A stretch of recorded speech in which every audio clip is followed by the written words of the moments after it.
Ang mga lalaki, nakakapagod din makarinig lagi ng words na pare-pareho na lang lahat ng mga lalaki. Kasi may mga kilala pa rin naman ako na seryoso at totoong magmahal. Marami yan. Ang mga lalaki, tahimik lang sila. Lagi silang walang kibo. Maski anong daldal mo, minsan wala talaga silang reaksyon.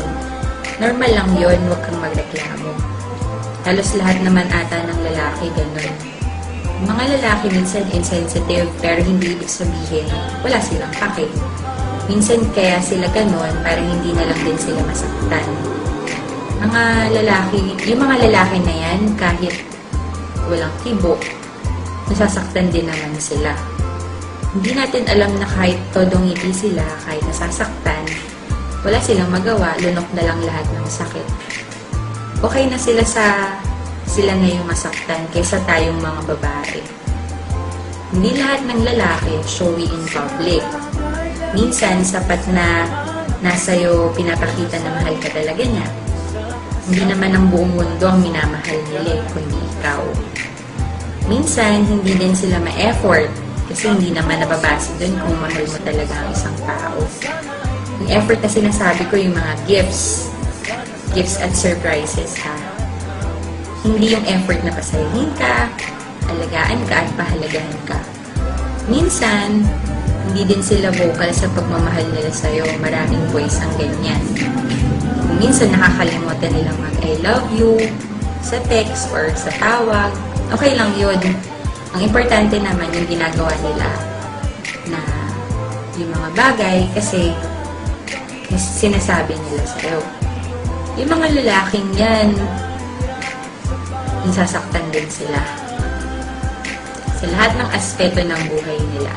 Sa pamilya, kaibigan, sa love life. Kaya huwag kang masyadong etsyosera. Kung minsan gusto niya mag-isa, hayaan mo lang. Pag ayaw ka niya kausapin muna, kung may problema sila, huwag ka naman magrereklamo agad. Ginagawa niya yun kasi gusto niyang intindihin mo siya. Hindi niya ginagawa yun, hindi dahil hindi ka importante. Pero ginagawa niya yun kasi sobrang mahal ka niya at ayaw ka niyang madamay at mahirapan sa pinagdadaanan niyang paghihirap. Yung mga lalaking yan, mas mataas pa sa Eiffel Tower ang pride. Ang dami ang kilalang ganyan. Normal lang yun. Huwag kang masyadong mag-emote na hindi ka na sinusuyo. Aba, kung ikaw naman may kasalanan, ikaw magpakumbaba. Kasi kahit gaano pa kataas yung pride nila, kung alam nilang sila yung mali, sila naman yung nagpapakumbaba. Hindi lahat ng lalaki manloloko. Taga mo yan sa bato. Hindi dahil nagmahal ka at nabigo ka, uhusgahan mo na silang lahat. Kaya nga iba-iba tayo ng mukha. Iba-iba din naman na ugali at saka ng pananaw sa buhay. Minsan, kaya ka naloloko kasi ibig sabihin, hindi talaga kayo yung para sa isa't isa. Minsan, pinapadanas din sa'yo ng Diyos kung paano masaktan para alam mo kung paano magmahal palalo. Tandaan mo na hindi lahat ng lalaki ay pare-pareho. Kahit nagaano ka pa nila naloko, or gaano pa sila kagago. Kahit sobra po makapaglaro ng feelings ng mga babae, kahit na ganyan sila, gusto ko lang malaman nyo na may mga puso din sila. At gusto lang nila ng isang tao na iintindi sa kanila at magsistay sa tabi nila kahit na gaano pa sila kagago.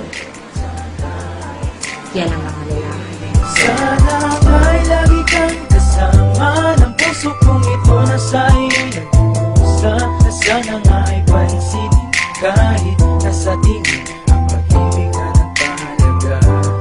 Ang puso ko sa iyo'y sumasamo. Na sana ay tingin at sinasabi ng puso. Na sana sa gabi